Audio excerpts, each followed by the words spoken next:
હવે આપણે ખેલૈયાઓની સાથે આપણે થોડી વાતચીત કરીશું. તો બેન, આ વખતે નવરાત્રિમાં કેવી તૈયારીઓ છે તમારી? આ વખતે અમારી નવરાત્રિની બહુ સરસ તૈયારી થયેલી છે. હજી 2 મહિનાની વાત છે, છતાં બી અમે એવી તૈયારી કરી રહ્યા છીએ કે હાલની તૈયારી મહિના પછી એના કરતાં બી કંઈક બેટર અમે કરી શકીએ અને અવનવા સ્ટેપ સાથે અમે અવનવું પરફોર્મન્સ આપી શકીએ. એના માટે અમે બધા એટલા ઉત્સાહી છીએ કે જેની કોઈ કલ્પના જ નથી કરી શકતું. બધા તૈયાર છો ને? આ વખતે તમને લાગે છે કે જે ગયા વર્ષો ગયા એના કરતાં આ વર્ષે નવરાત્રિ બહુ અતિ ઉત્તમ જાય, બહુ સારી જાય એવું તમને લાગી રહ્યું છે? હા, બહુ જ લાગી રહ્યું છે, કારણ કે દર વર્ષે કરતાં નવા વર્ષે કંઈક ને કંઈક નવું આવતું જ જાય છે.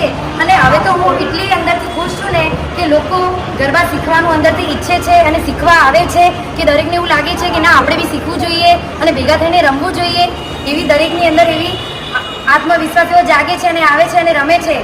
તો હું બધાને ખૂબ જ ધન્યવાદ કરું છું. હવે આપણે હિતેશભાઈને વાત કરીશું થોડી. હિતેશભાઈ, આ વખતે નવરાત્રિમાં તમારી કેવી તૈયારી છે? અમારી જોરદાર તૈયારીઓ છે. આ જોઈ લો, ભાઈઓ બી બહુ મસ્ત રીતે ડાન્સની પ્રેક્ટિસ કરી રહ્યા છે અને જો આગળ બી ખરેખર બહુ વ્યવસ્થિત રીતે પરફોર્મન્સ કરશે એવી મને બી લાગી રહ્યું છે. હર્ષોલ્લાસ સાથે લોકો ઉજવશે.